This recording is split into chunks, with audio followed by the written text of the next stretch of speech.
Bonjour, dans ce travail, nous allons traiter deux exercices où on applique la loi de Biot-Savart. Le premier exercice concernant le champ créé par une spire et le deuxième, le champ créé par un solénoïde. Exercice d'application 1.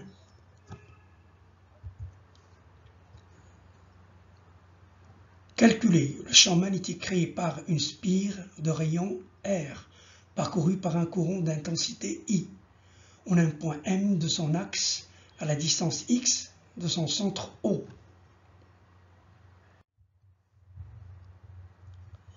Un élément de courant I dl1 de la spire centrée en P1 crée au point M de son axe OX le champ élémentaire D de B. D de B1 au point M égale μ0 sur 4pi I dl1 vectoriel U1 sur R au carré.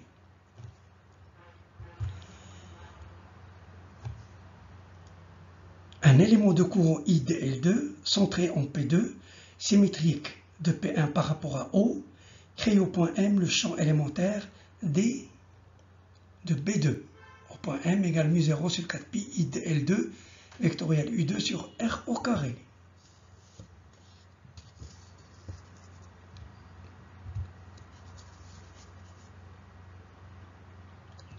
Le champ résultant de dB1 et dB2 est porté par l'axe des X.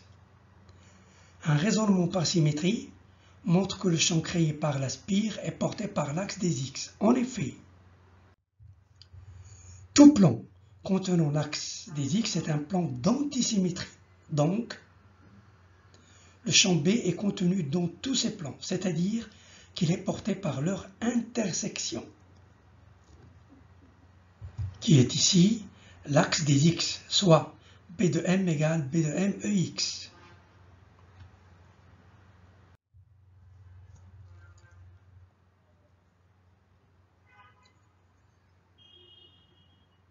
Avec B de M égale l'intégrale sur toute la spire de μ0 I sur 4pi, module de dl vectoriel U sur R au carré cosinus bêta.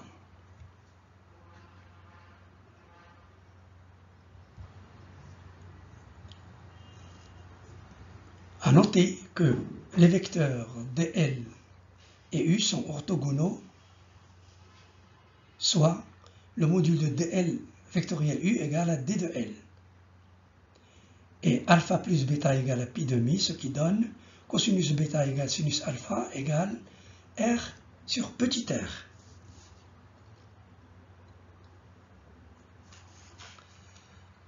Avec alpha, un angle constant quand on décrit toute la spire. Il vient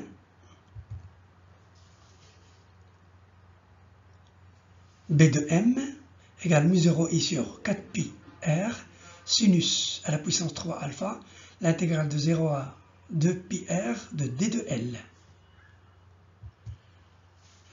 Soit B de M égale μ0 I sur 2R sinus à la puissance 3 alpha EX.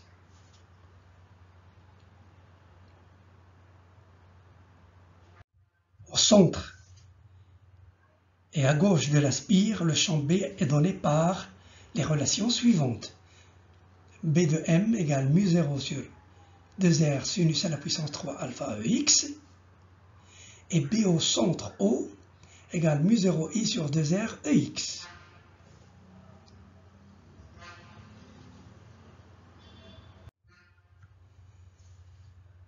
Exercice d'application 2. Calculer le champ magnétique créé par un solénoïde de longueur grand L, parcouru par un courant d'intensité I et possédant n spires par mètre en un point de son axe. En déduire le champ magnétique créé par un solénoïde infini.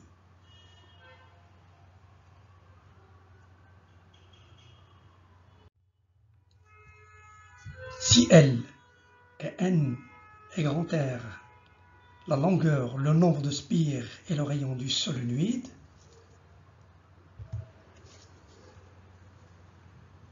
petit n égale grand N sur grand N est le nombre de spires par unité de longueur. Un élément de longueur dx du solénoïde comporte n dx spires. Les spires étant infiniment voisines, ils créent chacune le même champ. Petit b égale mu0i sur 2r sinus à la puissance 3 alpha ex.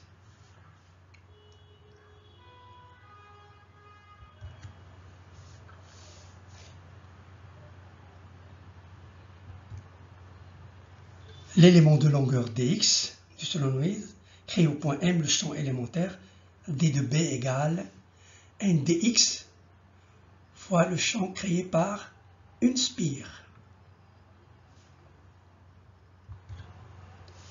Le champ total de tout le solénoïde est égal à l'intégrale sur tout le solénoïde de mu0 n i dx sur r au carré ex e sinus 3 alpha suivant ex.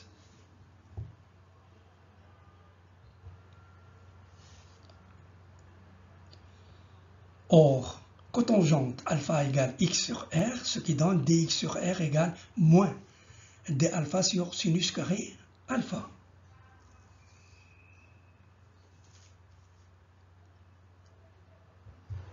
D'où b au point M égale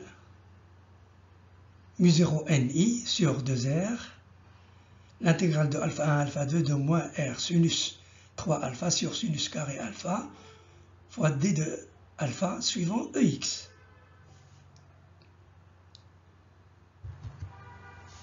Il vient b au point M égale n mu0 i sur 2 que multiplie cosinus alpha 2 moins cosinus alpha 1 ex.